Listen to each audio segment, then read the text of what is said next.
সুপ্রিয় শিক্ষার্থী বন্ধুরা, আমরা অনুশীলনী ৮.৫ এর ধারাবাহিক আলোচনায় এই পর্যায়টাতে ১০ নং প্রশ্ন নিয়ে আলোচনা করব।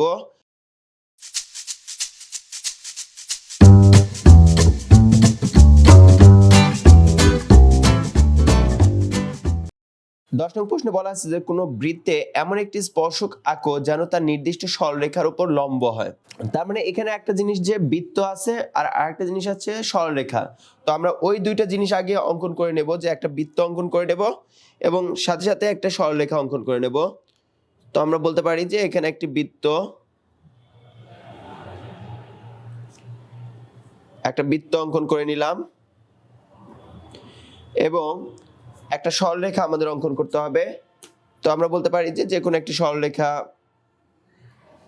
চিন্তা করতে পারি, যে কোনো একটি সরলরেখা আমরা চিন্তা করি, যে সরলরেখাটা হচ্ছে এ বি।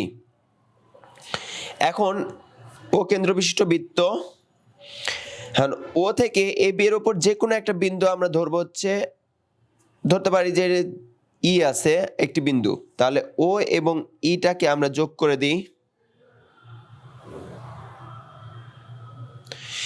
এখন ও ই যোগ করে দিলাম। এখন তাহলে এই পাশে যে কোণটা উৎপন্ন করলো অর্থাৎ ও ই এ, এই কোণটাকে আবার অঙ্কন করব এখানে। তো তাহলে এখান থেকে যে কোণটা তৈরি হয় সেই কোণটার মাপ নিই, এই অংশটুকু। ঠিক একই জায়গাটা এই পাশ থেকে মাপ নেব। ঠিক তেমনি ভাবে এই অংশটুকু যেটা এখান থেকে মাপ নিয়ে আমরা অঙ্কন করব। এখন এটা আমরা যোগ করে দিই।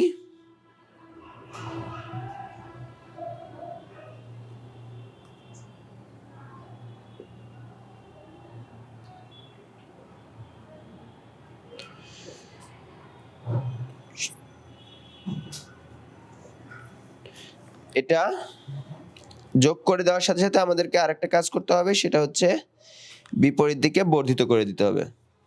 তাহলে এখন আমরা বলতে পারি যে এই যে জং মানে এই সমান্তরাল একটা অংশ তৈরি হলো, সেটা ও কেন্দ্র বিশিষ্ট বৃত্তকে যথাক্রমে এই পাশে আমরা নাম দিতে পারি ও, এটা দিতে পারি বি, এটা সি, দুঃখিত বি দিয়ে ফেলছিলাম যার কারণে এখানে হতে পারে ডি। তাহলে এটা ডি এবং আরেকটি ই বিন্দুতে ছেদ করে। তাহলে ডি এবং ই বিন্দুতে ছেদ করে, এই ডি এবং ই বিন্দুতে আমরা একটি লম্ব অঙ্কন করব। তো লম্বটা যদি অঙ্কন করি, লম্ব অঙ্কন করার আমরা জানি, যে সবাই জানি কিভাবে লম্ব অঙ্কন করতে হয়। যে কোনো একটি বৃত্তের ব্যাসার্ধ নেব, নিয়ে ওই একই সমান বৃত্তের ব্যাসার্ধটা আরেক পাশেও নিতে পারি। সেটা হচ্ছে ভিতরের দিক থেকে নিতে হবে, কেননা বৃত্তের মধ্যে থেকে আমরা অঙ্কন করব।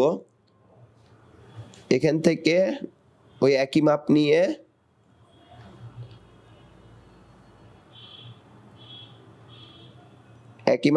একটি ব্যাসার্ধ, আবার ঠিক তেমনি ভাবে তার বিপরীত পাশে থেকে এখানে একটি, তো এখান থেকেই আবার আরেকটি, ঠিক একইভাবে ওই একই সমান ব্যাসার্ধ নিয়ে এখানে, আবার এখান থেকেই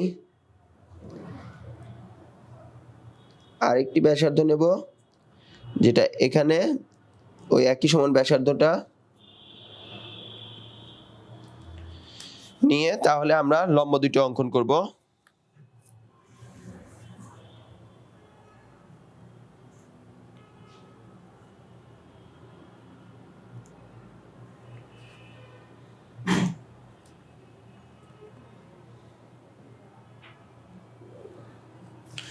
এবং ঠিক তেমনি ভাবে এখান থেকেও। তাহলে আমরা বলতে পারি যে এই ডি বিন্দুর উপরে এখান থেকে যে অংশটা আমরা অঙ্কন করছি, যে ডি বিন্দুতে, এটাকে নাম দিতে পারি পি কিউ, আর এখানে আর এস। তাহলে এই পি কিউ আর এস এই দুইটা স্পর্শকই উদ্দিষ্ট স্পর্শক, যেটা অঙ্কন করতে বলছে, যেটা একটা সরলরেখার উপরে লম্ব হিসেবে আছে। এখন আমরা অঙ্কনগুলো লিখে ফেলবো, যে কি কি কাজগুলো করেছিলাম। প্রথমত বিশেষ নির্বাচন লিখতে হয়।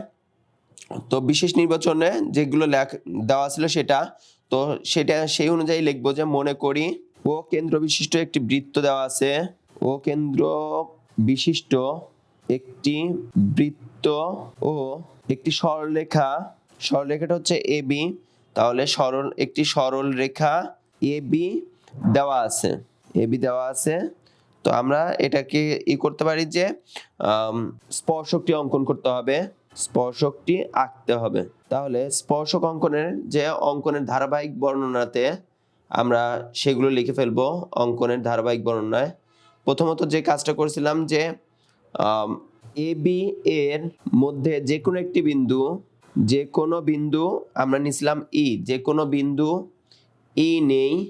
দ্বিতীয় ধাপ ও ই যোগ করি এবং কোণ, এখানে কোণটা ছিল ও ই এ, তো তাহলে সেই কোণ ও ই এ সমান কোণ অঙ্কন করছি ই ও, এটার নাম দিতে পারি আমরা এস। তাহলে ই ও এস আঁকি, ও এস কে বিপরীত দিকে বর্ধিত করি, বিপরীত দিকে বর্ধিত করি। বিপরীত দিকে বর্ধিত করার পরে এখন আমাদের কি কাজটা ছিল যে এখানে আমরা লিখে দিতে পারি যা বৃত্তকে ডি এবং এখানে নাম দিতে পারি এফ। তাহলে ডি এবং বৃত্তকে ডি ও এফ বিন্দুতে ছেদ করে।